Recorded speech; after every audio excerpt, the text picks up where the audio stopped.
Assalamualaikum warahmatullahi wabarakatuh. Bismillahirrahmanirrahim. Alhamdulillahi rabbil alamin. Wa bihi nasta'inu ala umurid dunya waddin. Wassalatu wassalamu ala asyrafil anbiya'i wal mursalin Sayyidina wa habibina wa syafi'ina wa qurrati a'yunina wa maulana Muhammadin wa ala alihi wa ashabihi wa dzurriyyatihi ajma'in, amma ba'd. Asyhadu an la ilaha illallah wa asyhadu anna Muhammadar Rasulullah wa ufawwidu amri ilallah innallaha basirun bil ibad.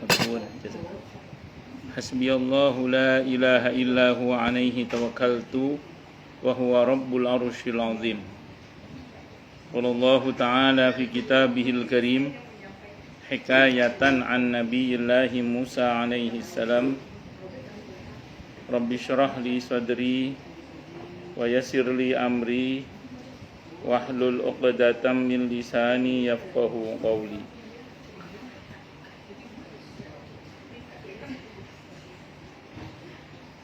Para asatidzah, para ibu-ibu sekalian, hafidhani wa hafidhakunallah.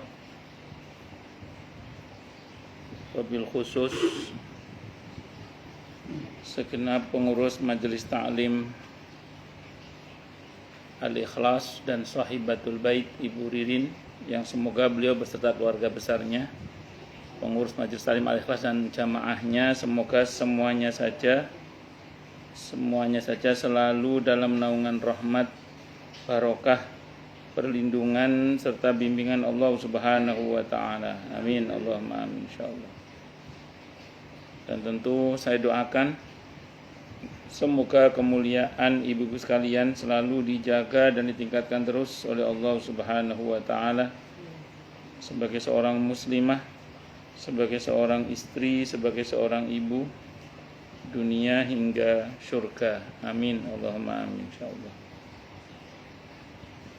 Allahumma inna nas'aluka ilman nafi'a wa rizqan thayyiba wa amalan mutaqabbala wa fatahallahu alaina futuhal arifin. Allahumma inna na'udzubika min ilmi la yanfa' wa amali la yurfa' wa qalbi la yakhsha' wa du'a la yusma'. Allahumma ati anfusana taqwaha wa zakkiha anta khairu man zakkaha anta waliyuha wa maulaha. Amin, Allahumma amin, insyaallah. Masih melanjutkan kajian kita tentang Al-Kabair, dosa-dosa besar karya Al-Imam Az-Zahabi rahimahullah rahmatan wasi'ah wa rahimallahu ulama al-muslimin. Qala al-musannif rahimahullahu ta'ala wa nafa'ana bihi wa bi'ulumihi fid dharain, amin. Bismillahirrahmanirrahim. Takziah. Takziah itu intinya menghibur ya. Jadi menjenguk orang sakit pun namanya takziah sebenarnya. Cuma kalau dalam konteks kekitaan mau menjenguk orang sakit, saya mau takziah itu kesannya kayak doain mati. Kesandung baca Innalillahi aja kena rokok gitu. Iya. Tapi sebenarnya memang takziah itu apa? Menghibur sebenarnya. Menghibur. Makanya kalau kedatangan kita di rumah teman kita yang kena musibah itu menghibur, itu nggak dibatasi 3 hari, bisa kapan saja. Kan takziah itu sunnahnya 3 hari kan? Apa? 3 kalau di dalam kitab Al-Adhkar An-Nawawiyah di bab tentang takziah kata Imam Nawawi sunnah itu 3 hari. Lebih dari 3 hari ulama beda. Dari yang pas Hari meninggalnya. Ya betul. Nah, jadi 3 hari itu sunnah kata Imam Nawawi. Lebih dari itu beda pendapat ulama. Beda pendapatnya, yang pertama mengatakan boleh tetap, yang kedua mengatakan makruh. Kalau yang mengatakan boleh itu alasannya karena takziah itu muamalah sosial. Sosial itu hukum asalnya adalah boleh hingga ada dalil yang melarang. Selama tidak ada dalil yang melarang berarti hukum asalnya boleh.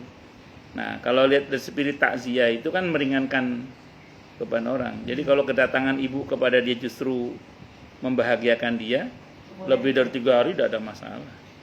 Kecuali kenapa? Masih takziah juga. Masih kan menghibur.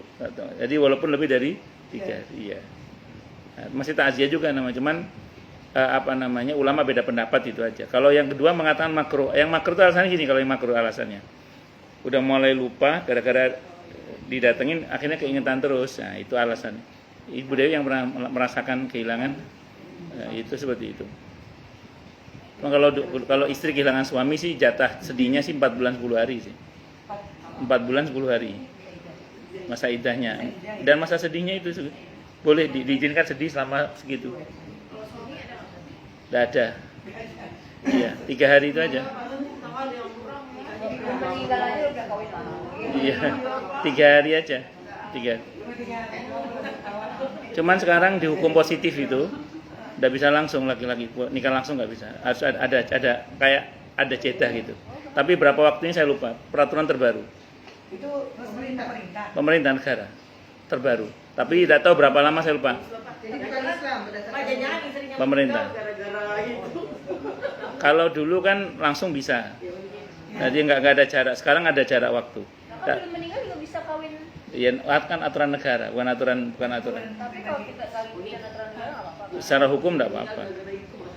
Tapi itu kata saya nggak tahu sudah diterapkan atau belum peraturan terbaru itu. Itu peraturan terbaru katanya ya. Saya nggak tahu sudah diberlakukan apa tidak itu.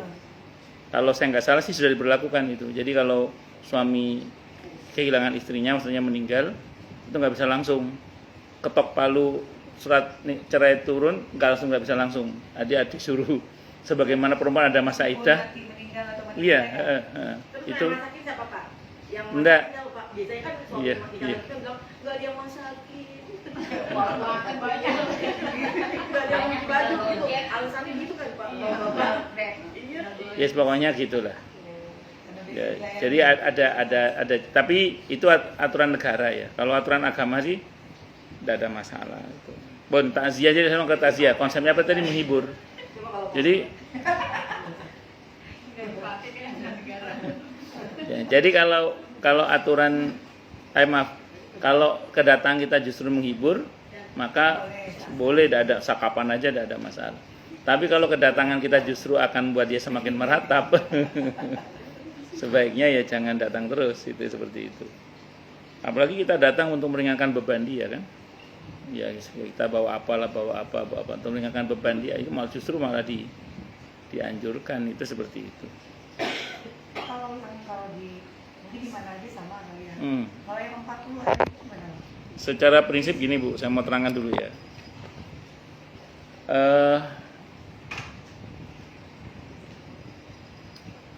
Harus diakui dulu aja lah bahwa istilah 7 hari, 40 hari, 100 hari, 1000 hari itu kalau lihat dari tampak yang di permukaan ya, itu tradisi lah. Cuman kalau ada orang yang ngomong itu tradisi agama Hindu, sudah fix salah itu. Saya punya video, saya posting di Facebook. Kalau saya nggak salah di YouTube juga saya posting itu. Pernyataan pendeta Hindu di Bali. Yang bersangkutan mengatakan bahwa di dalam agama Hindu, baik yang internasional maupun yang lokal Bali, itu tidak ada istilah 7 hari, 40 hari, 100 hari, itu tidak ada. Atau 1000 hari itu tidak ada. Jadi fix itu bukan tradisi agama Hindu. Kalau pernah ada ustadz mantan Hindu yang ceramah di mana-mana katanya ada di Weda, itu sudah terklarifikasi oleh tokoh itu bahwa tidak ada itu. Itu bohong dan sudah diproses secara hukum itu ustadz yang mempropagandakan katanya itu tradisi Hindu itu. Itu yang saya ikuti di berita ya. Selebihnya wallahu a'lam bishawab. Satu dulu.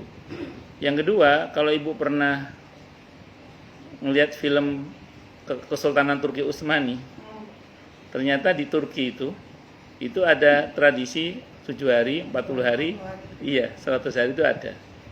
Dan saya pernah posting di Facebook juga, cuma saya cari-cari nggak ketemu. Atau memang postingan orang yang saya share ulang ya, saya lupa itu. Itu data sejarah sebelum pemerintahan Saudi.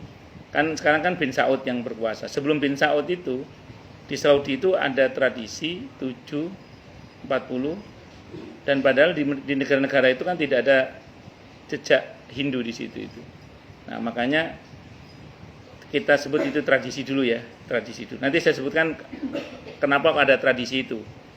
Nah, kalau itu tradisi dalam Islam disikapi dengan dua. Kalau sesuai dengan syariat dipakai. Kalau tidak sesuai dengan syariat tidak dipakai. Nah, sesuainya itu di mana?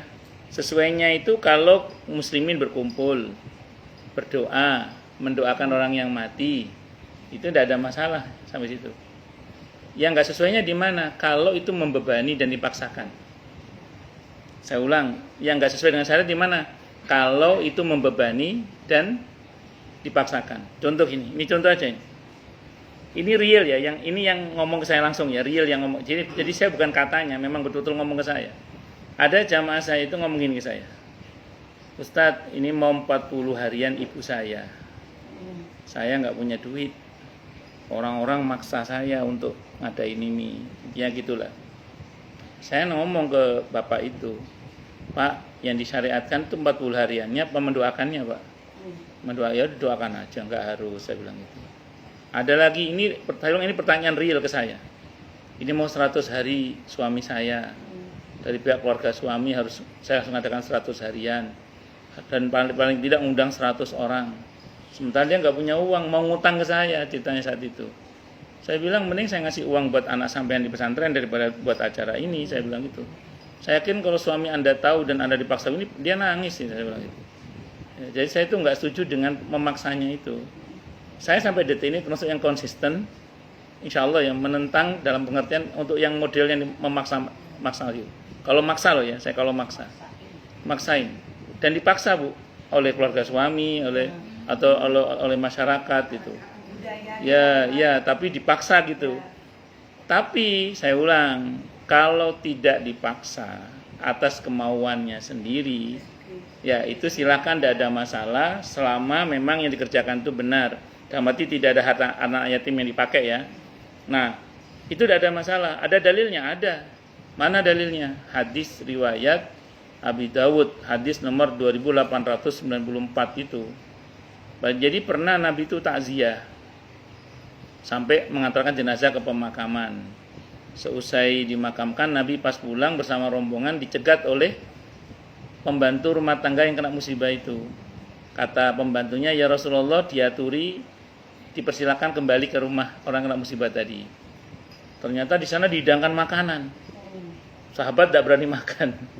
Lihat Nabi makan nggak? Ternyata Nabi makan. Begitu Nabi makan, semua makan, makan semua. Begitu mau nyentuh daging kambing, Nabi nggak jadi. Kata beliau, akamakal, mana tuan rumahnya? Saya Rasulullah. Kenapa daging kambing ini haram? Di tangan Nabi ada sensornya. Jadi kenapa daging kambing ini haram? Kata si tuan rumahnya, saya nyuruh pembantu saya nyari kambing ya Rasulullah. Nggak ada yang punya kambing. Ada yang punya kambing, seorang istri jual kambing ke pembantu saya, milik suaminya. Kambing itu milik suami tanpa seizin suaminya. Kata Nabi, lain kali jangan ulangi lagi ya. Nah, jadi itu termasuk menjual yang bukan miliknya. Jadi haramnya bukan karena nyuguhin orang, ya, tapi lebih kepada akadnya yang salah. Berarti kalau atas kemauan sendiri boleh, asal tidak mengambil hak anak yatim di dalamnya ya. Yang dipersoalkan para ulama lagi kalau itu ngambil hak anak yatim. Jadi pokok persoalannya itu kalau itu menekan, memaksakan dan atau dipaksa itu tidak boleh. Tapi kalau atas kemauan sendiri atau dibantu oleh saudaranya tidak ada masalah. Itu dulu ya. Nah, berikutnya gini Bu, mungkin kita bertanya-tanya ya. Kenapa kok sampai ada tradisi di kalangan kaum muslimin, walaupun ini ada khilafiyah ya, ada beda pendapat. Harus saya akuin ya ada beda pendapat karena memang nyatanya ulama berbeda pendapat.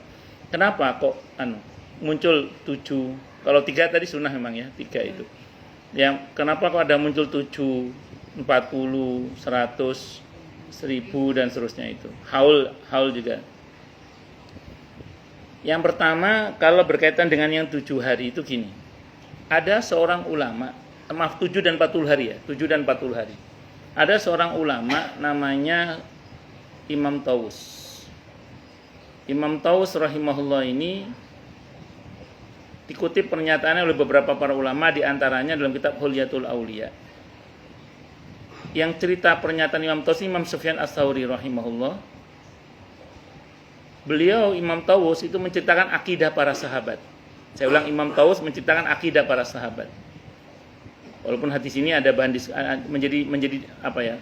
Bahan perbincangan lah di antara para ulama. Namun banyak ulama yang masih tetap menggunakan riwayat ini karena Imam Sufyan Ats-Tsauri rahimahullah walaupun ada kemungkinan tidak ketemu dengan Imam Taus karena beliau masih terlalu kecil, tapi belasan guru beliau itu muridnya Imam Taus rahimahullah. Apa kata Imam Taus menceritakan akidah para sahabat? Ahli kubur itu kalau orangnya baik. Saya ulang, ahli kubur itu kalau orangnya baik. Itu pertanyaan kuburnya maksimal 7 hari. Nah, Bu? Enggak, seandainya hari pertama itu enggak lulus, diulang lagi ya. Itu selama 7 hari ya. Selama 7 hari ya. Jadi diberi kesempatan selama 7 hari. Itu kalau orang yang baik. Ya, setelah itu dinyatakan lulus sudah 7 hari. Itu kata Imam Taus menceritakan akidah para sahabat. Orang yang baik itu pertanyaan kuburnya, kalau orang baik itu 7 hari. Yang ditanya itu Iya, 7 hari. sampai dia bisa menjawab. Nah, selama 7 hari itu biar lancar lulus dan cepat lulus, istilahnya disupport dengan doa itu selama 7 hari. Sodako doa. Nah, betul. Terus di samping itu, sahabat Ansor itu punya kebiasaan. Sahabat Nabi yang cerita yang saya ingat saya ini ada dalam kitab Ar-Ruh karya Ibnu Qayyim Al-Jauziyah rahimahullah. Sahabat Ansor itu punya kebiasaan, kalau ada orang yang meninggal dunia di antara para sahabat Nabi itu, bahkan dibacakan Al-Quran di kuburannya itu selama 7 hari. Lah itu sahabat yang melakukan. Saya ulang, bukan kata saya, tapi yang saya tahu itu ada dalam kitab Ar-Ruh karya Ibnu Qayyim Al-Jauziyah rahimahullah. Yang melakukan para sahabat Nabi, sahabat Ansor. Kalau ada orang yang meninggal dunia, di kuburnya bahkan dibacakan Al-Quran selama 7 hari. Yang jadi problem di kita kan bayarnya itu kalau di kita. Maksudnya kadang apa? Masih pakai itu. Nggak ada masalah kalau mampu. Kalau mampu silakan, nggak ada masalah. Iya. Nah itu tradisi sahabat Ansor itu. Ya problemnya kalau maksain harga aja sih itu. Tapi kalau keluarga mampu silakan sih, kalau enggak ya. Ya. Iya. Nah itu tradisi sahabat Ansor itu. Itu bukan tradisi jahiliyah, bukan itu.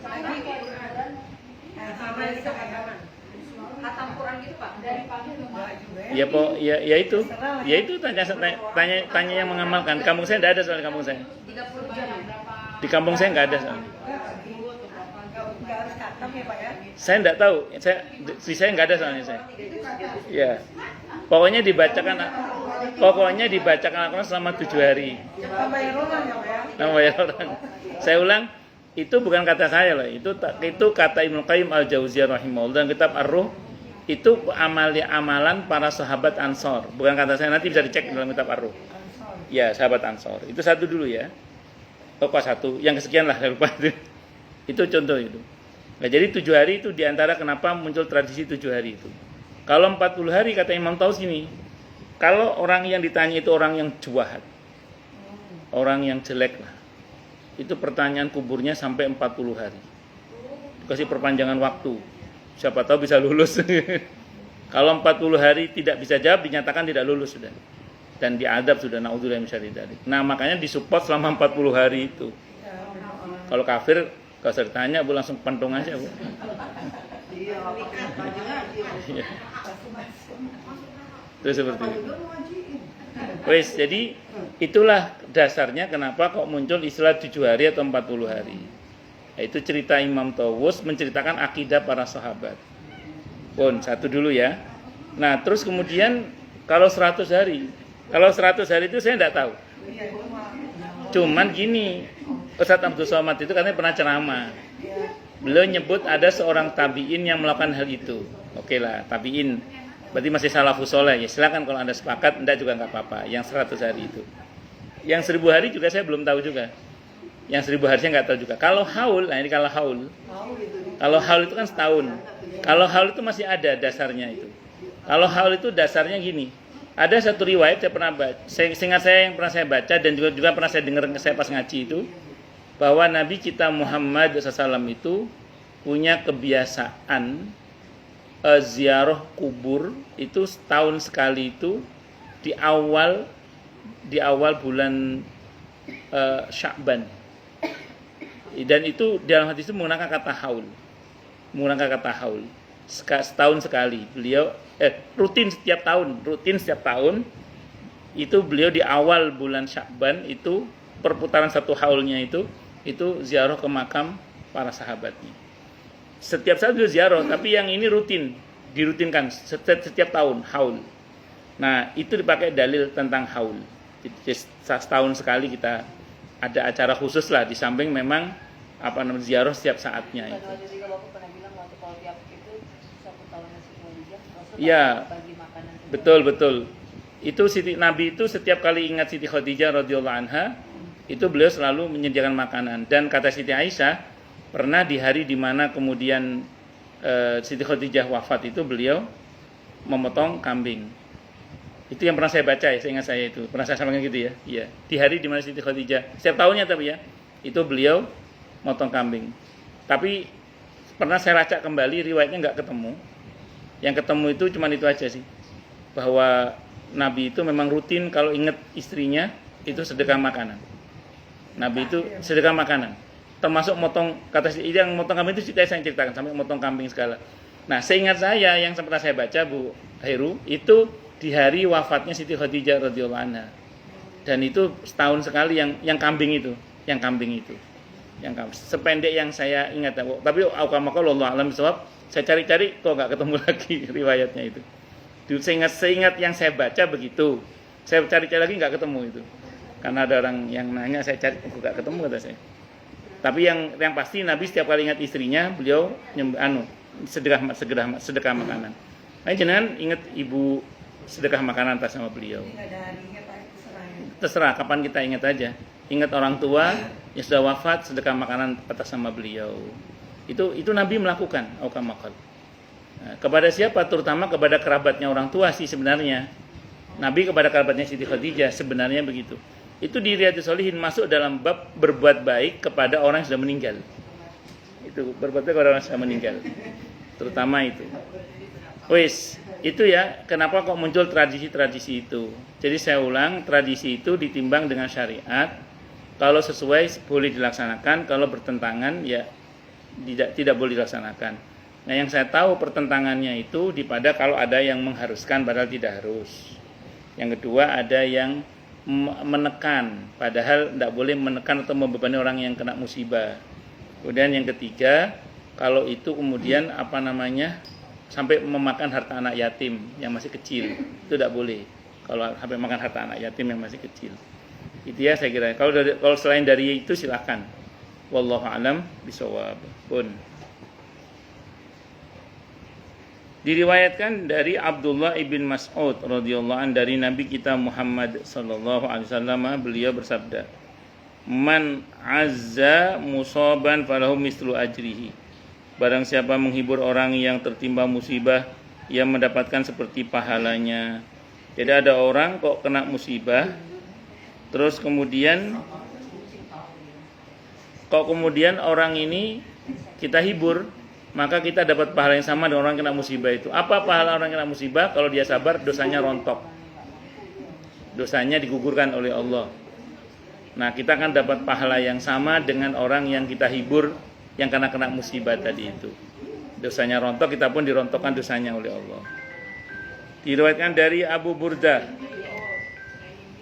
radhiyallahu an dari Nabi kita Muhammad sallallahu alaihi wasallam, beliau bersabda kepada Siti Fatimah radhiyallahu anha, siapa menghibur wanita yang ditinggal mati anaknya, maka dipakaikan kepadanya baju dari surga.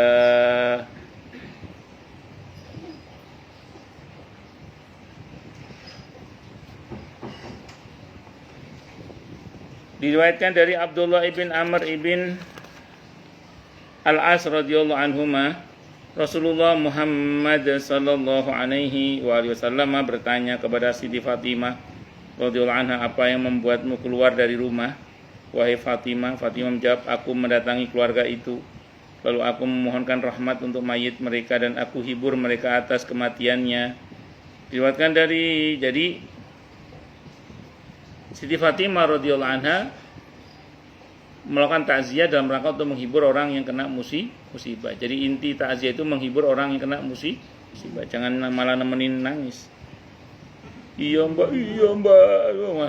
Akhirnya malah nangis mbak. Itu yang Abdullah bin Umar marah itu kan. Udah pulang. Bukannya menghibur malah nangis bareng. Iya. Jadi harusnya dihibur, dikuatkan. Tidak apa-apa nangis mbak, nangis aja nggak apa-apa, memang anu. Ya tapi jangan meratap ya, gitu, dikuatkan. Mau dibayar untuk meratap ya.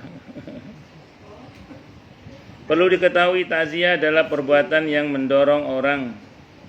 Diriwayatkan dari Amr ibn Hazm dari Nabi kita Muhammad SAW, tidaklah seorang mukmin menghibur saudaranya karena suatu musibah, melainkan Allah mengenakan pakaian kemuliaan padanya pada hari kiamat.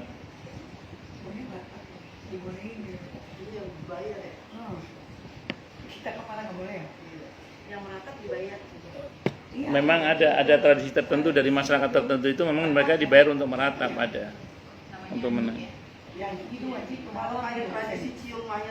Tidak ada masalah.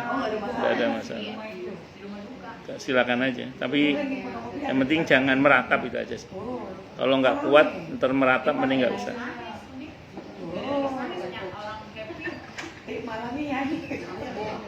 Perlu diketahui bahwa takziah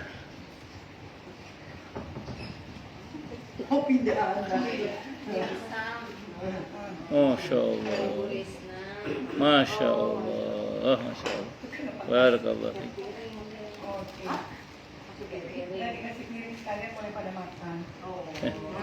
Saya pikir Peru,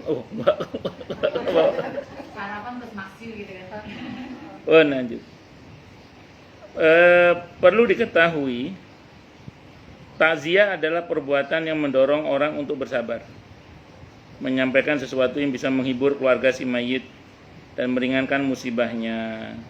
Takziah hukumnya mustahab. Mustahab itu sangat dianjurkan karena termasuk memerintahkan kebaikan dan mencegah kemungkaran. Di samping termasuk dalam firman Allah di surah Al-Maidah 2 itu, wa ta'awanu 'alal birri wat taqwa, dan tolong-menolong kamu dalam mengerjakan kebajikan dan takwa. Inilah dalil terbaik untuk takziah. Takziah itu dia apa? Mendorong orang untuk bersabar, mendorong orang untuk tidak larut dalam kesedihan, mendorong orang untuk berkata-kata yang baik.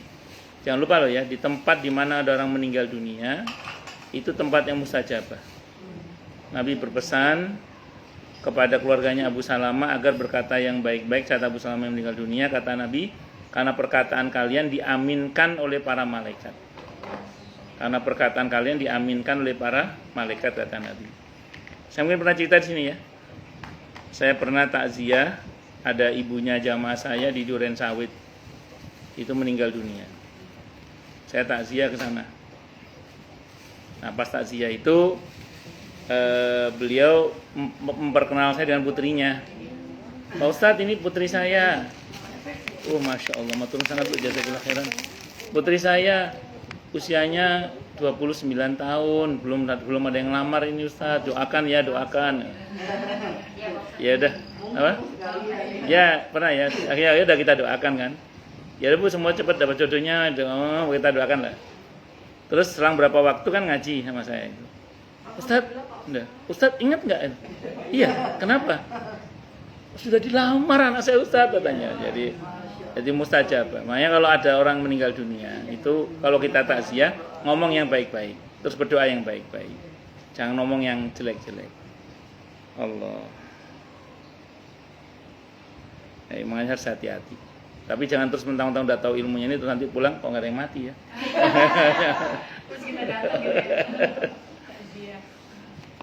Benar.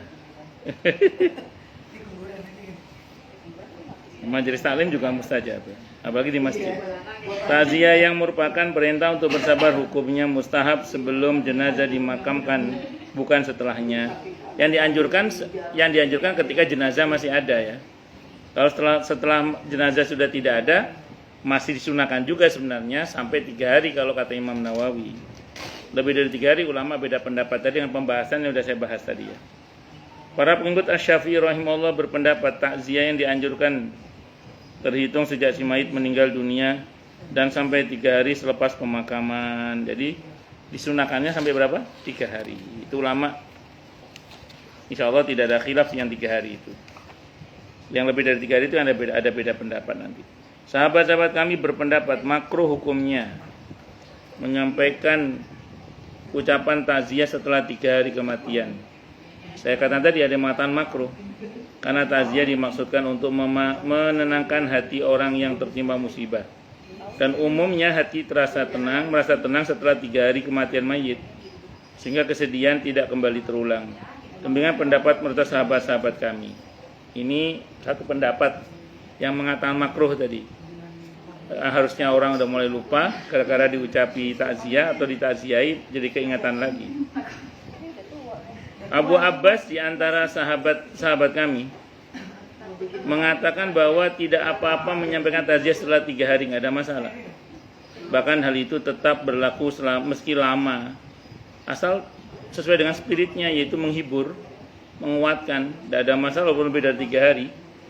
An-Nawawi mengatakan rahimahullah, menurut pendapat terbaik takziah tidak disampaikan setelah 3 hari.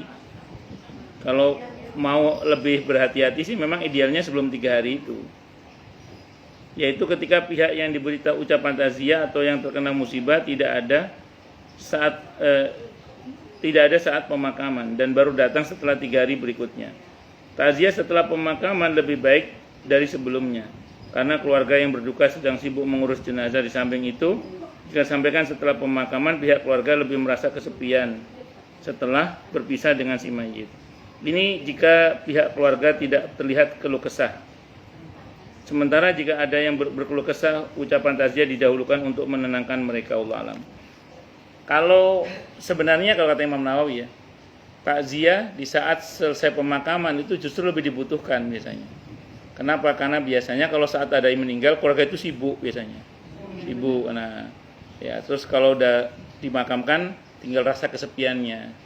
Biasanya ada, nggak ada biasanya. Nah, justru itulah saatnya kita yang paling bagus untuk takziah kata Imam Nawawi gitu.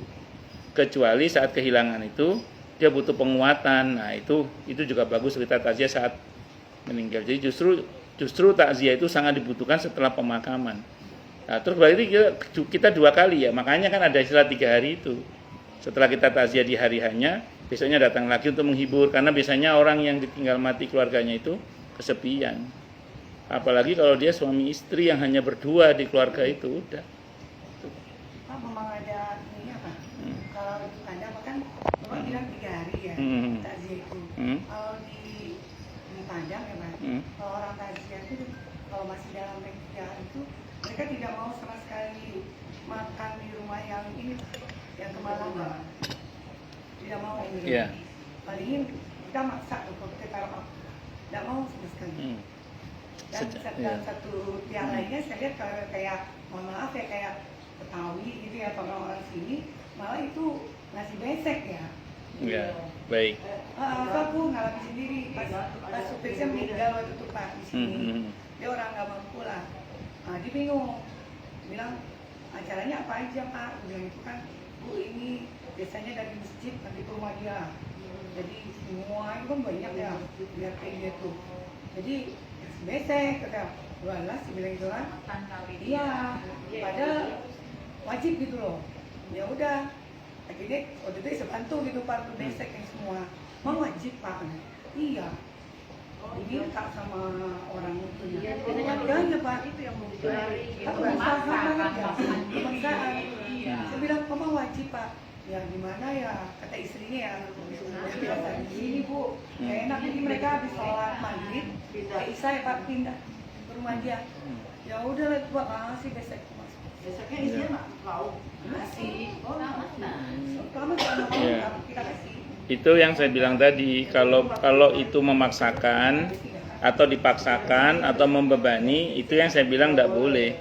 Di masa Nabi pernah terjadi itu, ketika sahabat Ja'far wafat, sekelompok orang datang ke rumah sahabat Ja'far untuk minta makan. Nabi marah, isna'u li ali Ja'far ta'aman. Mestinya kalian ngasih makan ke keluarga Ja'far, bukannya bikin makanan, bukannya misalnya kamu itu bikin makan buat keluarga Ja'far, bukan malah minta makan ke keluarga Ja'far. Nah, konteks hadis ini sebenarnya lebih pada menekankan tidak boleh membebani orang yang kena musibah. Tapi kalau misalnya yang kena musibah itu dia memang punya kemampuan dan dia mau, silahkan, tidak ada masalah. Itu yang tadi silang hadisnya riwayat Abi Dawud, hadis nomor 2894 tadi itu. Nah, saya mau sampaikan gini dulu. Secara prinsip, ketika kemudian seseorang itu maaf dipaksakan kayak tadi itu sebenarnya yang memaksa itu yang berdosa sebenarnya. Yang memaksa yang berdosa sebenarnya. Kenapa? Karena dia memaksa yang bersangkutan untuk yang memaksa itu yang berdosa sebenarnya. Nah, kalau mengenai tidak makan tuh gini Bu Wisna, memang ada pendapat. Ada pendapat yang mengatakan bahwa kita ini dilarang memakan makanan orang yang kena musibah kematian itu karena makanan itu mengandung unsur waris yang belum dibagi. Apalagi kalau di situ ada harta anak yatim. Ya itu ya, makanya gini, ada juga pendapat yang mengatakan terlarangnya itu karena makan di tempat kena musibah itu sama dengan meratap, katanya begitu. Nah, bagi yang berpegang pada pendapat itu memang kayak gitu, tidak mau memang. Itu pendapat itu. Nah, namun bagi yang mau itu dengan alasan tadi hadis Abi Dawud, asal memang atas kemauan. Kemudian yang kedua, kalau mengenai makan di tempat itu sama dengan meratap, itu ulama berbeda pendapat dalam menilai hadis itu. Ulama-ulama terdahulu itu kebanyakan melemahkan riwayat itu. Sementara pendapat belakangan itu mengatakan hadisnya sahih. Maka kebanyakan yang sepakat dengan pendapat belakangan itu tidak mau makan memang. Alasannya karena takut dianggap sama dengan meratap tadi itu. Itu seperti itu. Nah, jadi memang ada beda pendapat dalam menilai riwayat itu, gitu Bu Rizna. Makanya kalau di Padang ada tradisi itu ya wajar, apalagi memang dulu di Padang di Bukit Maninjau ada Buya Hamka dan serupa dengan itulah. Ya.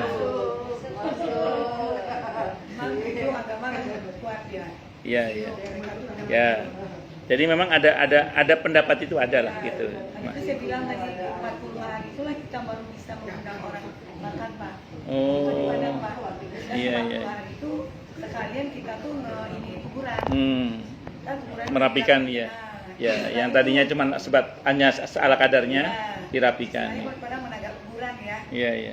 Pas 40 hari itu. Nah, baru deh tuh orang masjid yang ke rumah semua itu. Tuh makan tuh mereka. Memang boleh. Tapi 40 hari ya. Dan itu tradisi di Padang sana ya, masing-masing dengan pendapatnya sendiri lah. Iya itu. Tapi kalau yang hari pertama, kedua, ketiga tuh mereka nggak mau. Iya. Kan kita basa-basi ya pada ke rumah. Apa-apa kue aja, jangan dilarang kan. Jangan dikasih ke depan. Kalau mau ya keluarga aja di belakang. Iya. Ya, kamu kan disinggung sama sekali. Baik. Masing-masing dengan tradisinya masing-masing. Yang penting tidak bertentangan dengan syariat. Sudah ya.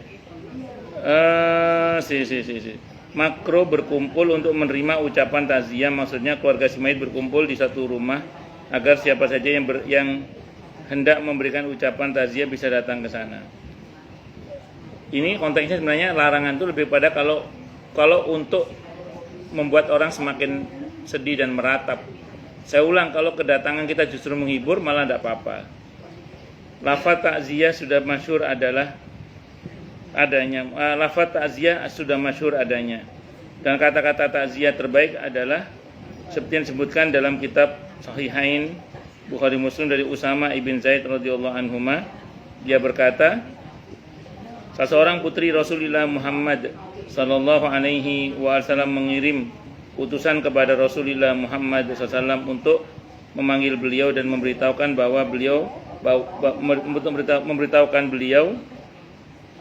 bahwa anaknya sedang mengalami sekarat.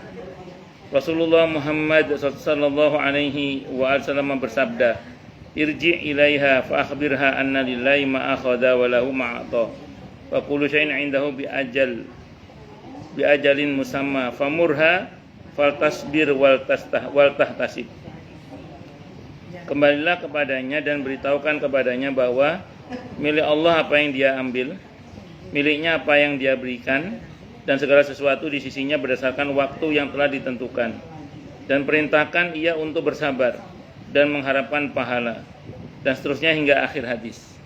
Jadi ucapan takziah yang bagus itu adalah yang sabar ya mbak, gitu. Semoga Allah berikan kesabaran. Memang semua ini milik Allah, kita juga milik Allah. Ya, ada masa di mana Allah mengambil semuanya. Ya, sampean sedih, nggak akan buat beliau hidup lagi. Ya, jadi mending doakan, karena sekarang beliau lebih butuh doa. Pokoknya ngomongnya baik-baik lah. Bahasa kita aja, nggak harus pakai bahasa Arab tadi. Ya kenapa? Ya misalnya ibu. Al-Imam An-Nawawi rahimahullah menjelaskan bahwa hadis ini termasuk salah satu kaidah Islam terbesar yang mencakup serangkaian hal-hal penting berupa pokok-pokok agama dan cabang-cabangnya, adab, sabar menghadapi musibah, kesedihan, penyakit, dan lain sebagainya. Di dalam Islam kita diajarkan sabar, di samping punya faedah merontokkan dosa. Lagi pula kalau kita meratap pun juga percuma. Kan orang itu semakin menentang takdir, semakin terasa sakit. Semakin kita melawan takdir, semakin sakit rasanya. Takdir itu diterima, nah, baru setelah itu kita berproses karena mentaati perintah aja. Misalnya tadi kena musibah, ya udah sabar, mau gimana? Kita nggak terima pun juga tetap mati kan, misalnya. Yang sakit tetap sakit. Apa terus kalau kita nggak terima, terus kalau punya utang terus utangnya lunas, ya nggak juga kan.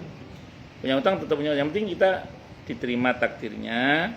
Terus ya wis berproses setelah itu, berusaha lah kalau bahasa kita. Dan usaha itu bagian dari ketaatan dan ada nilai pahala di dalamnya. Usaha kita itu tidak merubah takdir sama sekali, karena yang berkuasa merubah itu Allah. Tapi dengan kita usaha itu kita berharap semoga Allah berkenan memperbaiki keadaan kita. Itu seperti itu. Karena dengan adanya pahala, adanya rahmat, paling enggak semua diperbaikilah oleh Allah Subhanahu wa taala. Allah. Kebanyakan ya Pak Ustaz, Okay. Kalau mau sakaratul maut tuh jadi kayak yang penunggu-penunggunya kayak di apa ya? Di film apa? Jadi kayak biasanya ditungguin terus. Dari pas itu dia lagi mau nggak ada tuh kita ada aja gitu, apa keluar dulu sebentar, tiba-tiba pas ini udah nggak ada. Ya macam-macam sih ceritanya. Ada juga yang sampai meninggal ditungguin juga ada juga sih. Kebanyakan kali. Iya, kebanyakan. Kebanyakan lewatnya Tanpa kita, tanpa ditunggu. jadi ya tanpa ditungguin itu. Yes. Ya masing-masing sih. Cuman yang saya tahu itu kadang orang sebelum meninggal itu tiba-tiba sehat. Ya. Mengecoh, tahu-tahu besoknya drop ya. Itu terjadi pada ibu saya itu. Ibu saya itu tahu-tahu membaik. Iya, sama. Saya mau makan. Takutnya makan tas saya. Apa? Dia cewek Pak Ustaz. Oh gitu. Iya, ibu saya termasuk yang begitu. Tahu-tahu membaik ibu saya itu, membaik. Tapi besoknya langsung cet ya. Tapi ada yang nungguin pas lagi Ada. Saya mertua seperti itu kan sehat. Itu bapaknya Deddy Corbuzier juga gitu katanya. Rumah sakit. Bapaknya Deddy Corbuzier Ya. sebelum meninggal, sehat itu. Tahu-tahu sehat. Tahu-tahu tek. Bapaknya teman. Yang saya tahu justru gitu. Kan biasalah dia mau periksa, dia kan senang ke rumah sakit ya, bawanya udah mama udah periksa, bawa nama anaknya dokter itu, anak-anaknya kan 3 sama itu suster 1, periksa bagus semua, udah selesai ke rumah sakit dan jaga itu kan, dia udah pas udah keluar dari sana, mama tuh kalau udah sebulan sebelum meninggal tuh kan dia hobi, udah suka jalan tuh Pak, suka keluar dia sekarang udah jalan. Muter itu di rumah sakit itu di koridornya, dia nggak mau pulang, muter itu satu di kursi roda, habis muter, ma pulang lagi ma ke TNI kan, yaudah naik mobil, pas naik mobil kan dia di belakang tuh duduk, pas Mina kan di belakang, yang anaknya ngomong itu, ma masuk ma, mama tuh diem gitu ya, pas mau melangkah ke mobil itu terus gitu Pak, Ya Allah. langsung itu Mina langsung kaget kan. kan dia berusaha langsung bahkan masih di dalam parkiran rumah sakit. Nah, langsung dibawa ke itu langsung kan UGD, langsung dikasih pertolongan gitu kan ya. Dan namanya dia juga dokter itu kan, itunya dokter semua ya, kalau yang lain kan udah dibantuin sampai pasang itu yang untuk Iya. kan ada Pak. Iya. Tapi mama tuh udah mau udah melemah. Udah Dia melemah. meninggal, ya udah tinggal. Hmm. Cuma berapa menit gitu bantunya. Tadi masih sehat, masih ketawa-ketawa, masih jalan. Lagi di rumah sakit gitu ya. Ya, pas ini aja, anaknya langsung kaget. Pas itu, Ma, ayo masuk, diem gitu loh.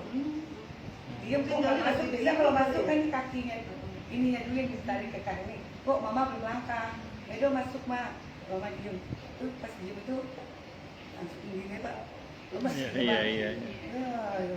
Udah langsung ditampung lagi. Tapi memang secara prinsip orang yang akan meninggal itu sebenarnya ada tanda-tandanya sebenarnya. Iya sih. Itu ketika sahabat Abbas radhiyallahu an bersama Sayyidina Ali radhiyallahu an habis menemui Rasulullah Muhammad SAW saat sakit itu. Itu kan begitu keluar dari dalamnya Nabi, orang sahabat-sahabat nanya bagaimana keadaannya Rasulullah. Kata Sayyidina Ali, beliau baik, sehat, beliau bagus.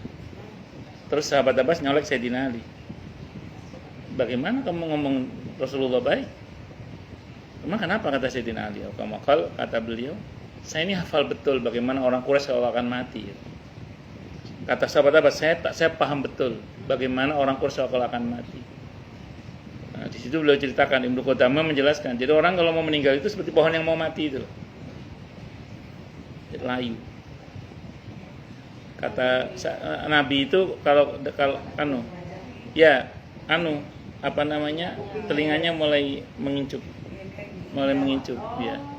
Nah, iya kata sahabat Abbas, pada Nabi Muhammad SAW saya dapati tanda-tanda orang Quraisy yang akan meninggal dunia.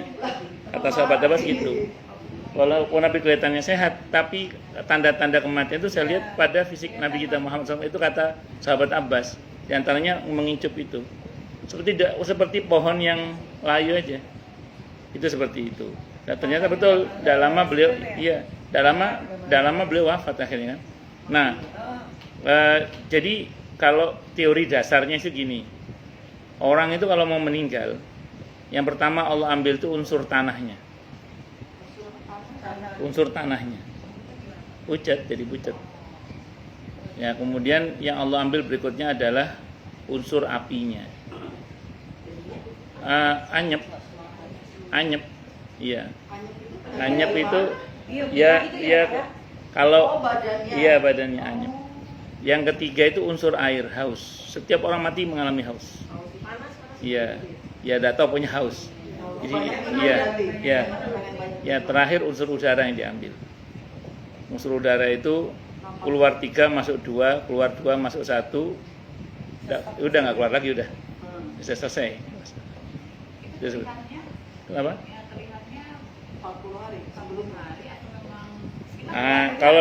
Kalau di hadis sih nggak disebutkan. Memang ada perkataan yang saya lacak sumbernya nggak ketemu itu. Dari 100 hari. Ada yang mengatakan dari 40 hari. Ya. Tapi itu saya cari sumbernya nggak ketemu. Tapi baru ketahuan tuh setelah kita dia meninggal ya. Kan. Yang anak yang sendiri itu menyadari tuh kan. Dia udah ngeliat perubahannya dalam sebulan tuh kan drastis. Yang tadinya nggak mau keluar, sekarang pengennya. Nanti kalau ibu berkaca kok telinganya kok aduh kayaknya sudah. Nah, kalau telinga begini kita langsung ke Korea. Langsung operasi. Saya ada seorang ustadz itu. Beliau praktisi herbal. Saat itu di klinik beliau ada orang lagi berobat lah ya. Dia bawa anaknya itu masih umur 9 tahunan lah kira-kira. Ya masih SD kelas 3 atau kelas berapa itu. Berlarian sehat kan, berlarian ke sana kemari anaknya itu. Ya, terus si ustadz ini ngelihat tanda-tanda itu. Lihat tanda pada anak itu, anaknya sehat. Terus ngomong, "Ini anak siapa?" "Anak saya, Ustadz." Kata ustadz itu ngomong ke praktisi herbal, ngomong ke bapak itu, kalau saya pesan kalau bisa anak ini jangan dibawa kemana-mana selama 7 hari ini. Iya, jangan dibawa kemana-mana selama 7 hari ini.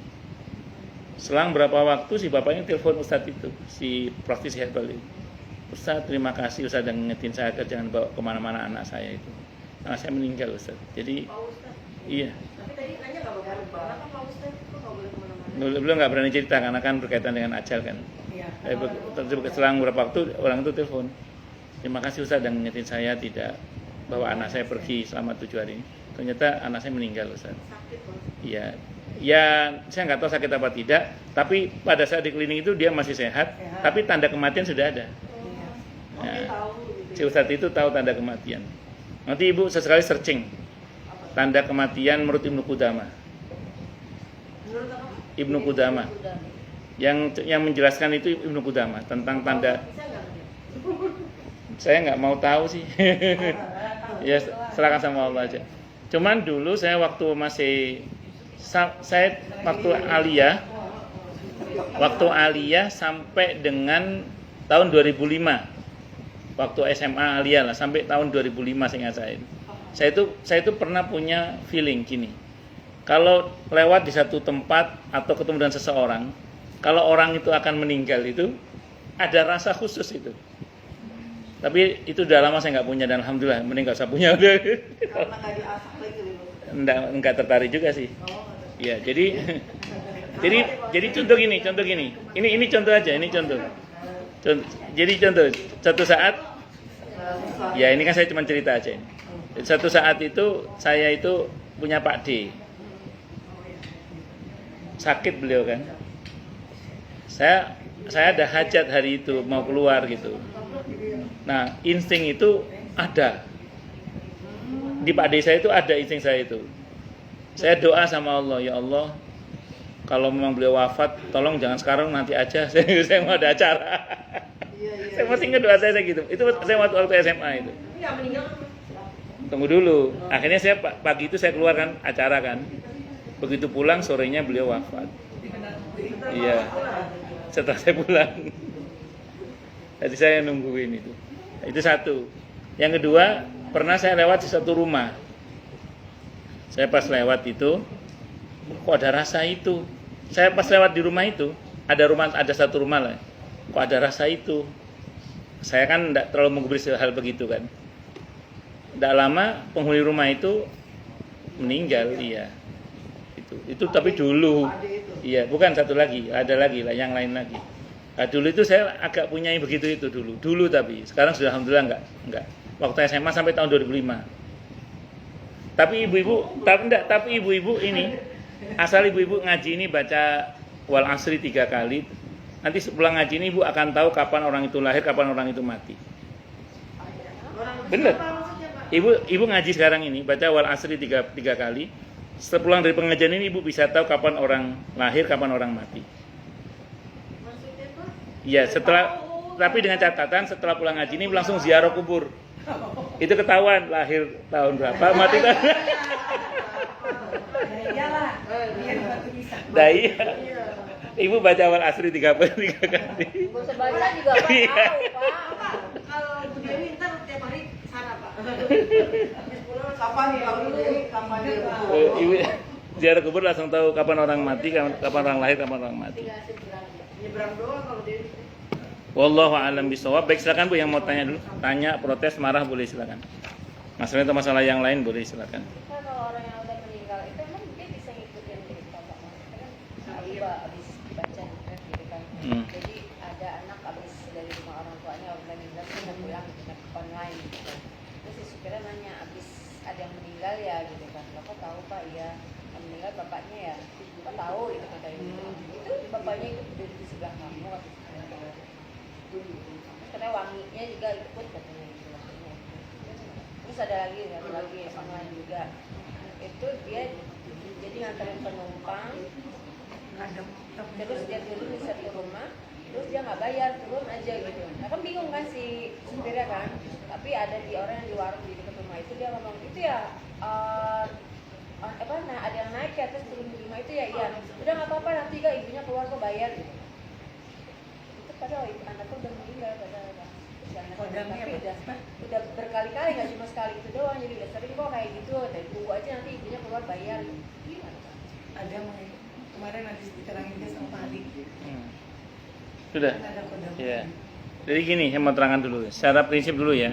Ini biar kita nggak bingung ya. Ini kan perkara gaib. Yang goib itu. Perkara gaib. Soalnya yang online bersama saya ini juga bisa punya kemampuan itu dulu sebelum haji. Setelah haji hilang katanya kemampuannya. Jadi gini, saya mau terangkan dulu gini. Jadi ini biar kita nggak bingung ya dengan informasi-informasi yang macam-macam itu. Secara prinsip roh itu begitu keluar dari badan, dia tertawan di alam barzah. Wes itu aja dulu ya.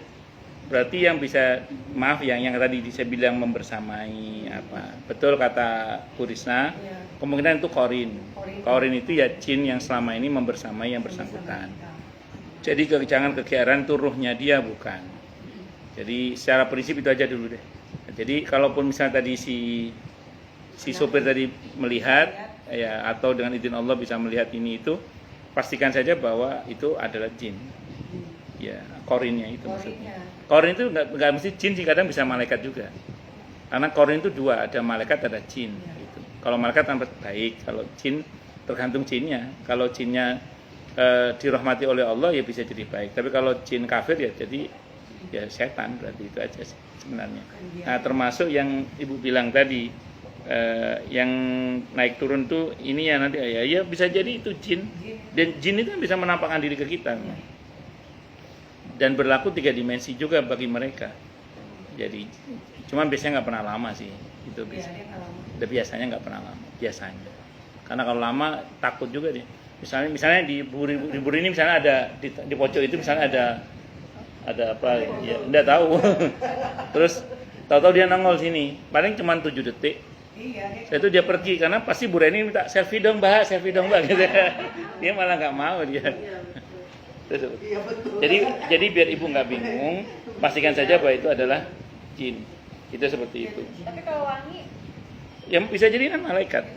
Kan korin itu bisa malaikat, bisa jin. Korin itu. wanginya doang, tapi dia nggak lihat kita gitu. Wallahu a'lam.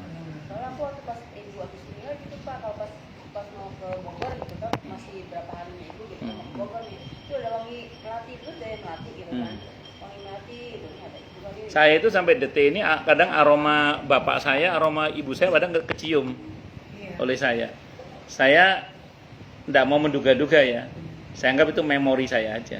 Kan memori itu kalau kayak orang makan jeruk kita nggak ikut makan, tahu-tahu kita ikut ngiler gitu loh. Nah, ya semacam itu aja. Kalau saya pribadi sih gitu aja. Saya sampai detik ini itu kadang aromanya ibu, aromanya bapak, khasnya bapak itu. Saya kan hafal betul khasnya bapak saya, khasnya ibu saya. Ya untungnya aroma yang bagus-bagus ya. Itu sering tercium. Tapi saya nggak mau menduga-duga. Nggak terus mau jangan ibu lagi kesini. Enggak. Saya gini. Ini memori saya aja. Memori endapan-endapan memori muncul lagi sehingga seolah-olah itu tercium. Karena saya ngomong ke istri saya, kok nyium aromanya bapak ini. Seperti ada. Atau aromanya Tapi ibu. nggak semua orang kecium loh Ustaz ya. Iya enggak, memang enggak. Makanya saya bilang tadi. Maksudnya kalau kita lagi kumpul gitu, tiba-tiba yang kecium tuh tertentu. Ya, maksudnya bilang tadi, saya menganggap itu endapan memori saya aja. Endapan. Saya nggak mau menduga-duga. Saya kalau perkara-perkara yang goib-goib itu saya nggak mau menduga-duga saya itu. Iya, kadang saya sendirian itu, kadang. Tahu-tahu ada aroma wangi.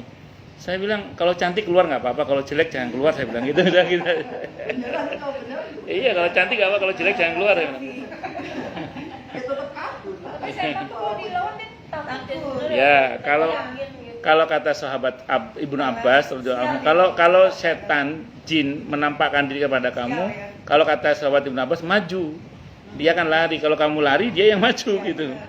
Itu seperti itu. Kalau mau minta dikubur gitu gimana Pak? Kenapa? Kalau mau minta dikubur gitu, di kuburan gitu, Kenapa? misalnya ziarah terus pada minta doa. Kalau mintanya sama Allah, tidak ada masalah. Ibu berdoa di kuburan, mintanya sama Allah kan, tidak ada masalah kalau itu. Itu soal rasa sih, soal rasa. Imam Syafi'i pernah cerita, saya itu kalau doa mohon sama Allah di makamnya Abu Hanifah itu sering dikabulkan oleh Allah. Nah, itu soal rasa aja, soal rasa. Itu kan banyak yang ziarah kubur kemana lintas Jawa. Ya itu itu kan soal rasa itu, soal rasa. Kalau kata Ibnu Qayyim mengomentari pendapat Imam Syafi'i itu gini, titik tekannya bukan pada kuburan sebenarnya, titik tekannya itu pada rasa.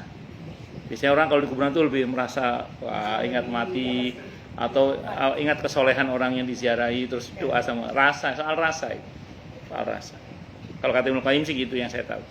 Jadi titik tekannya bukan pada kuburannya, bukan, tapi pada rasa yang didapatkan ketika ziarah kubur itu. Itu biasanya gitu. Wallahu a'lam bishawab. Nah, Pak Ustadz, kalau misalkan katanya kan waktu itu pas Osman, kalau misalkan bapaknya ada anak itu 2 orang, misalkan dia kan meninggal, bapaknya meninggal gitu Pak Ustadz ya. Terus anaknya berbuat kebaikan, sebenarnya almarhum itu tahu gitu Pak Ustadz. Apa gimana, apa senang atau gimana Pak? Sambung. Sudah. Dalam hadis riwayat Ibnu Mubarak, hadisnya Hasan dan matan sahih hadisnya.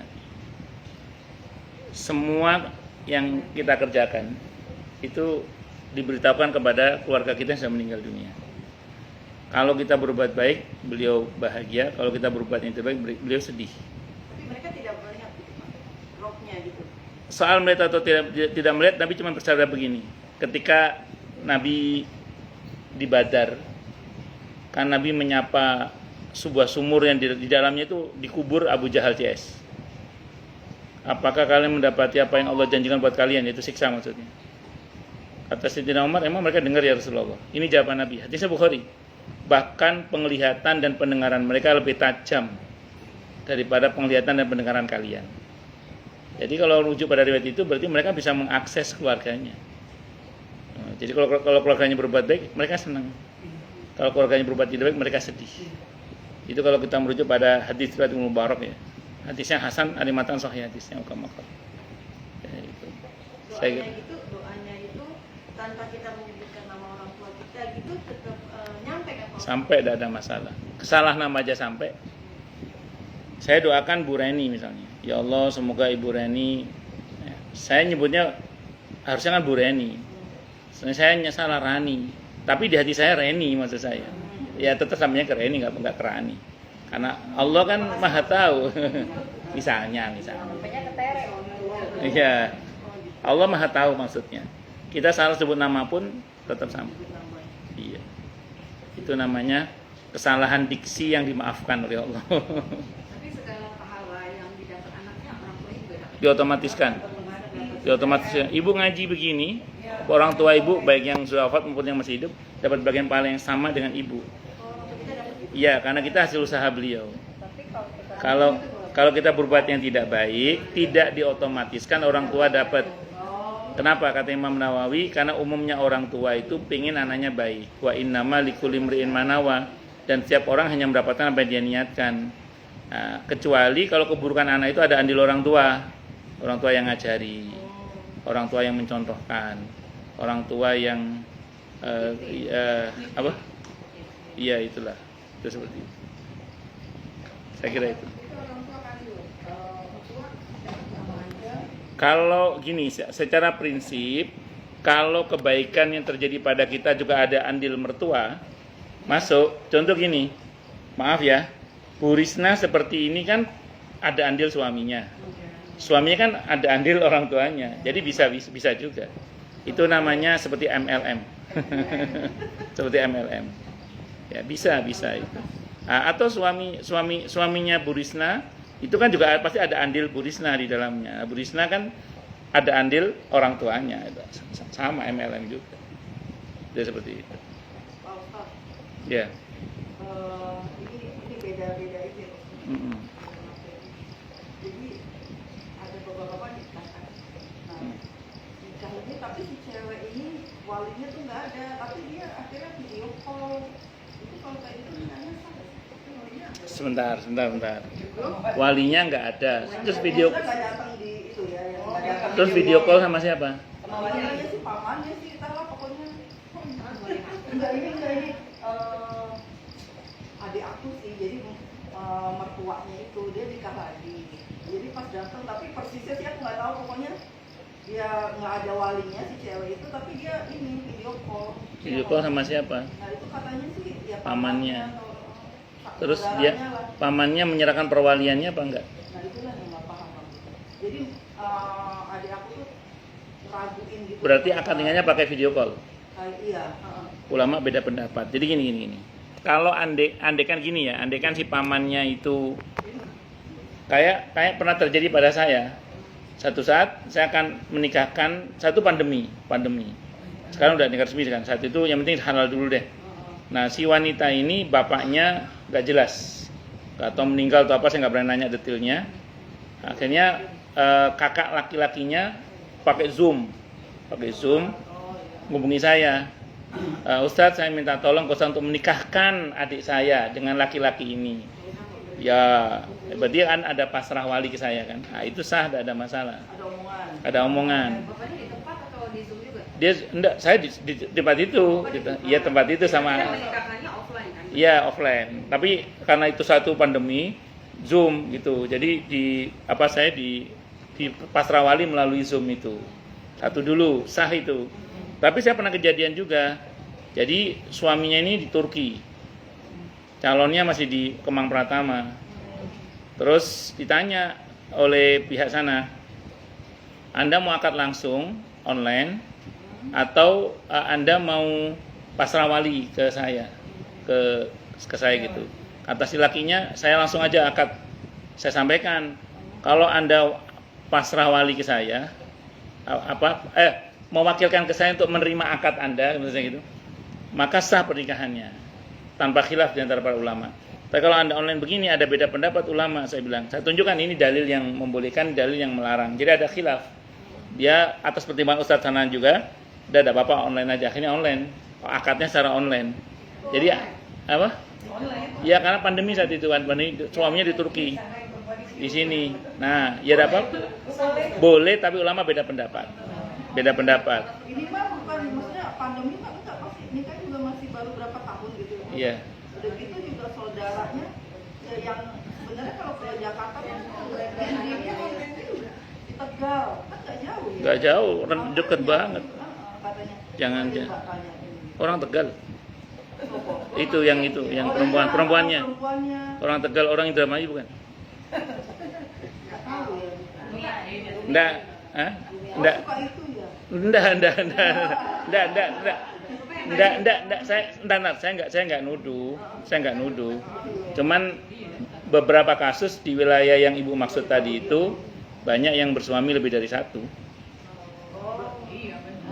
Tapi Enggak semua begitu. Cuman ada yang begitu. Ada kebiasaan sebagian orang situ begitu, maksud saya. yang dikhawatirkan kan karena Iya. teknologi, jadinya mereka Harusnya sih kalau kayak gitu perlu ditanya lagi kan sih Pak. Tapi kan yang nikah. kalau muamalah mesti diklarifikasi sebenarnya. Beda sama ibadah. Kalau ibadah itu cukup persangkaan kuat seorang mukallaf. Tapi kalau muamalah ini kalau ada keraguan mestinya diklarifikasi mestinya. Bu Dewi. Bapak yang tadi, yang Bapak di apa yang di Turki tadi, Bapak maksudnya Ibu mau tiru-tiru. pernikahannya Bapak gitu Pak. Maksudnya Bapak yang salaman sama cewek itu gimana gitu? Oh, saya sama walinya lah. Bukan sama si cewek itu, sama wali. Maksudnya Bapak sama wali perempuan, Bapak yang Salaman. Iya, gitu. Iya, untuk dia. Dan saya pernah begitu. Maksudnya berarti yang menikah Bapak atau orang sananya? Orang sana lah. Jadi gini, enggak saya mau cerita dulu. Saya dulu di Surabaya pernah gitu. Jadi gini, ada seorang wanita akan nikah dengan laki-laki luar negeri. Saat itu belum musimnya video call kayak gini. Dulu masih musimnya SMS. Belum WA kayak sekarang gini. Terus dia kan supaya nanti istrinya ini mau berangkat ke luar negeri, supaya nanti sampai sana sudah jadi istrinya kan. Maka akad dulu. Saya ditelepon oleh si laki-lakinya itu, pakai di loudspeaker. Pakai bahasa Inggris ya ngomongnya. Pokoknya saya minta Anda untuk menerima akad nikah saya dengan wanita bernama ini, dan Anda sebagai wakil saya. Ya saya bilang, ya udah saya terima perwakilan Anda kepada saya. Saya ini akad nikah sama pihak wali yang ditunjuk. Oh, dari pihak wanita itu. Iya salaman, iya. Saya akad nikah gitu. Jadi seakan-akan kayak Bapak yang menikah tapi atas nama dia gitu. ya, ini jawaban saya. Saya terima nikah dan kawinnya saudari ini, binti ini untuk untuk gitu ya. Jadi gitu, saya terima nikah dan kawinnya saudarinya untuk. Sekarang nggak bisa langsung dia sendiri yang akadnya nggak bisa. Kalau online kan ulama beda pendapat. Pak bisa Pak slide tangannya di indikator di layar. Jadi kalau online Memang harus terjaga tangan. enggak. Gini loh Bu, kalau via online itu ulama beda pendapat. Karena ini perkara baru di masa Nabi nggak pernah ada, gitu loh. Yang ada itu perwakilan. Kalau perwakilan ulama sepakat sah. Dia nggak mau ambil resiko. Yang tadi yang Turki nggak dia mau ngambil resiko. Kalau yang ini dia nggak mau ambil resiko. Dia sudah saya maunya saja secara agama, yang penting sah dan tidak ada khilaf di antara para ulama dengan cara mewakilkan ke saya. Gitu. Jadi saya terima nikah dan kawinnya ini dengan untuk bukan untuk saya, bukan ini untuk enak teman kan buat saya. Boleh jadi perwakilan. Boleh. Ibu mau saya wakilkan, Pak?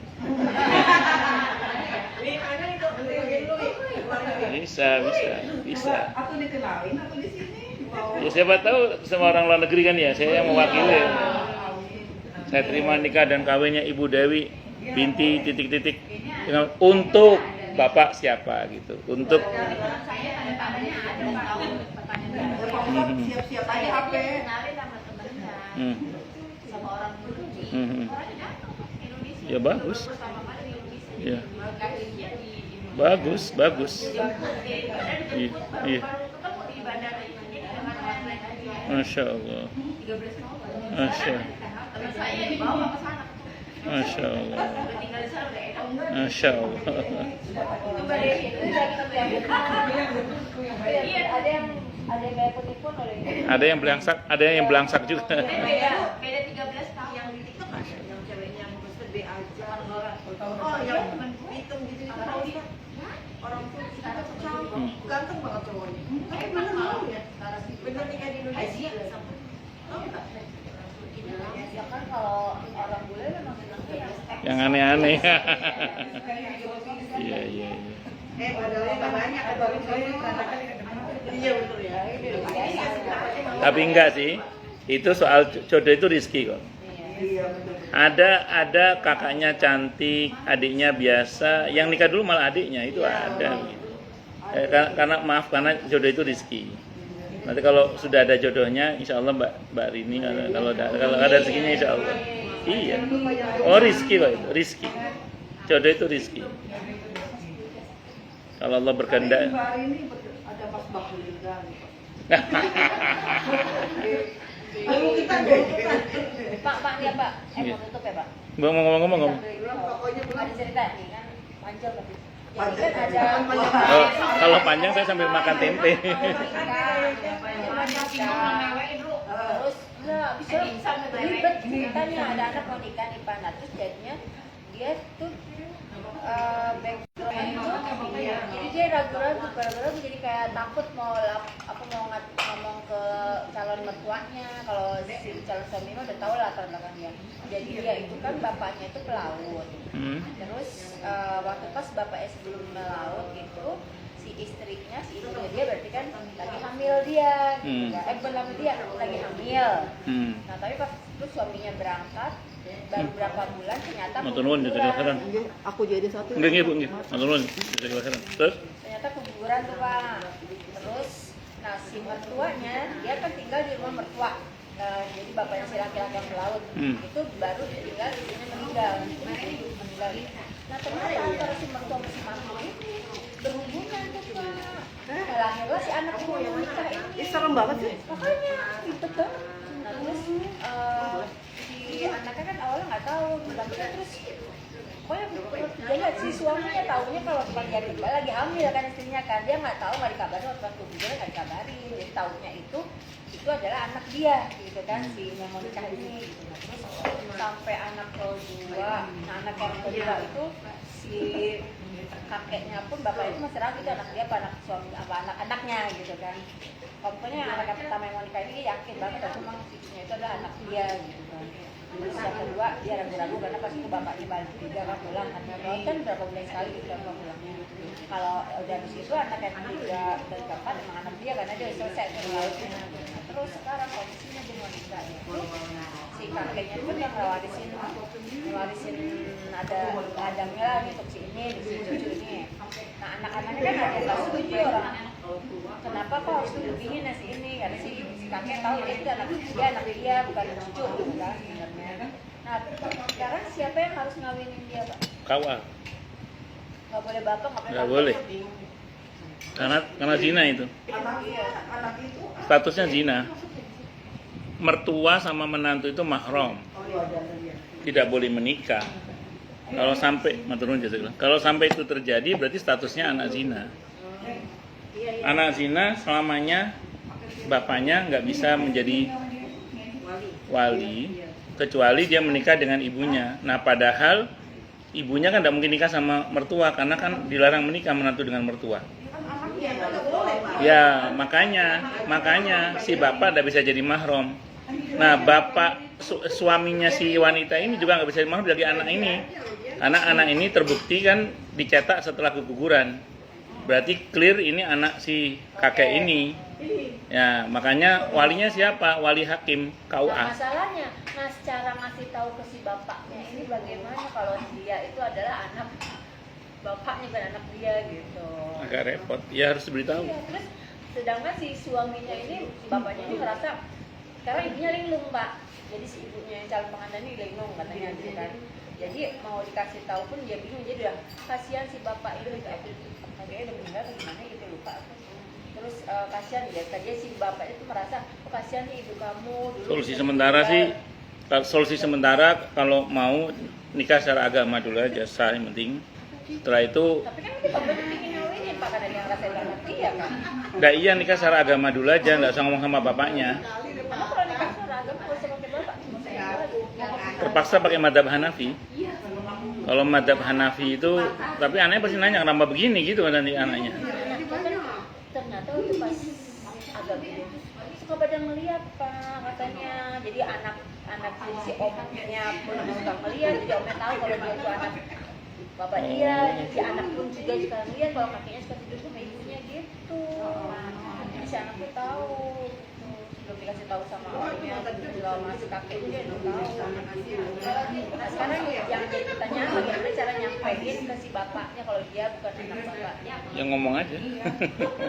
Apa nggak shock gitu? Udah bapak tuh ngerasa bapaknya nggak berdosa kasihan gitu sekarang kakek kayak gini tuh kalau dulu terlalu fokus terlalu fokus. Jadi kalau saran saya nikah secara agama. Secara agama itu madhab Hanafi. Hanafi itu tanpa wali.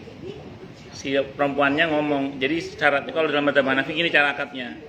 Si wanitanya ini ngomong ke calon suaminya yang akan menikah itu. Ya. Terus ada dua saksi laki-laki. Jadi ngomong nanti si perempuan ngomong ke laki-laki itu, zawwajtuka nafsi, saya nikahkan diri saya kepadamu. Terus si laki-laki jawab, si perempuan ngomong ke laki-laki, zawwajtuka nafsi, aku nikahkan diriku kepadamu. Terus si laki-laki qabil tuh, saya terima nikah denganmu. Dibayar mahar misilnya, udah sah secara agama sebagai suami istri dalam madhab Hanafi. Caranya gitu. Jadi nggak hanya butuh saksi laki-laki 2 atau satu laki-laki 2 perempuan boleh dalam madhab Hanafi. Sah dulu secara agama. Setelah itu nikah ya di atas kertasnya ya sudah kayak orang main sinetron aja. Oh iya benar. Iya. Cuma ini data-data. Iya. Yang penting sah secara agama kan. Tapi maharnya mahar misil. Mahar misil mahal yang bisa di keluarga itu. Jadi saya ulang ya, si perempuannya panggil calon suaminya juga, datangkan. Ada 2 orang saksi laki-laki atau satu laki-laki 2 perempuan. Si perempuannya ngomong, saya nikahkan diri saya kepadamu. Terus si pihak laki-laki menjawab, saya terima nikah denganmu. Udah selesai, bayar maharnya mahar misil. Mahar misil mahar yang biasa terjadi di keluarga itu. Atau sebutkan maharnya kalau memang dia nggak kuat mahar misil. Saya nikahkan diri saya kepadamu dengan mahar 1 juta. Mahar misil itu mahar yang biasa diberlaku di keluarga itu. Di keluarga itu maharnya biasanya berapa? Kalau nggak kuat, maka sebutkan maharnya berarti. Maksudnya dari keluarga cewek apa cowok? Cewek lah. Itu khusus anak yang begitu gitu maksudnya. Iya karena kasusnya begini. Iya. Karena kasus ini. Jadi saran saya sahkan secara agama dulu aja. Begitu Bu yang saya tahu. Wallahu a'lam bishawab. Oh ternyata mertua bisa maut juga ya. Mertua maut. Itu kok bisa mau mertuanya? Suami kamu tinggal di rumah mertua kan suaminya berlayar. Mertuanya Tuh suami itu dia baru meninggal tuh masih belum tentu masih umur 40-an gitu Pak waktu pas mertuanya. jadi anak-anaknya masih pada yang Istrinya kemana? Istrinya nggak ada? meninggal. Oh, alah. Itu ada di IG, ada di cerita Kenapa siapa si cewek pengacara. nggak balik ke rumah orang tuanya ya? Iya. Apa itu anak situ ya? Heeh. Biasanya karena udah sayang sama mertua. Gimana kalau Tapi Hah? terus Iya, sampai tahun iya. berapa? Jadi sama-sama menikah. Ya mungkin saya bisa ngomong saya. Ya sudah itu yang jelas nggak bener itu aja. Sampai dapat 2 anak, jadi 2 anak. Tapi akhirnya si anaknya yang pelaut itu tahu. Ya itu masalahnya nggak tahu. Sekarang kan caranya mau nikah, jadi gimana cara kasih tahu ke bapaknya bahwa saya itu bukan anak kasih bapak, saya itu anak kakek. Sama begini, bagaimana cara memasukkan gajah ke dalam kulkas? Dia buka. Buka pintu kulkas ya, Pak. Terus dimasukin, masuk terserah kan? Ya udah kasih tahu aja. Kecuali kalau gajah dulu. Kan pertanyaan bagaimana? Kan pertanyaannya bagaimana cara memberitahukan, ya beritahukan aja udah. Pengacara di IG itu kan. kalau itu konteksnya mungkin nggak semua Sakitnya nggak salah sakitnya di tuanya mana juga, itu? Dan kita itu nggak tahu ya Pak. suaminya. Tapi salah dua-duanya lah. Iya, Salah dua-dua. Jadi sekarang linglung ibunya, jadi kayak linglung gimana gitu. Oh, Kasihan ibu kamu, kasihan ibu kamu sekarang sakit kayak begini tuh karena dulu terlalu fokus ngurusin kalian. Jadi ngajak, jadi nyuruh anaknya itu tengokin tuh ibu kamu, sedangkan anaknya kan ngerti kelakuan Iya, ibu mau sama patah juga. kakeknya gitu. Jadi nggak mau pulang tuh gitu. Baik, kita tutup dulu ya dengan hamdalah. Alhamdulillahirabbil alamin. Semoga kajian kita bisa bermanfaat, mubarakah fi dini wa dunia wal akhirah untuk kita, keluarga kita dan seluruh umat Islam semuanya, dan mudah-mudahan kita semua dijadikan oleh Allah sebagai orang-orang yang sukses dunia akhirat, selamat dunia akhirat, bahagia dunia akhirat, dan dipermudah urusan kita oleh Allah fi dini wa dunia wal akhirah. Semoga Allah limpahkan hidayah selalu untuk kita, semoga Allah tingkatkan selalu hidayah untuk kita, dan semoga Allah berikan hidayah untuk siapapun yang melihat kita. Subhanakallahumma bihamdika asyhadu an la ilaha illa anta astaghfiruka wa atubu ilaik. Sallallahu alaihi Muhammad wa ala alihi wasallam. Saya mohon maaf. Assalamualaikum warahmatullahi wabarakatuh. Bapak ada salam dari Mbak Min, semuanya juga ada dari Mbak. Waalaikumsalam warahmatullahi wabarakatuh. Padahal saya itu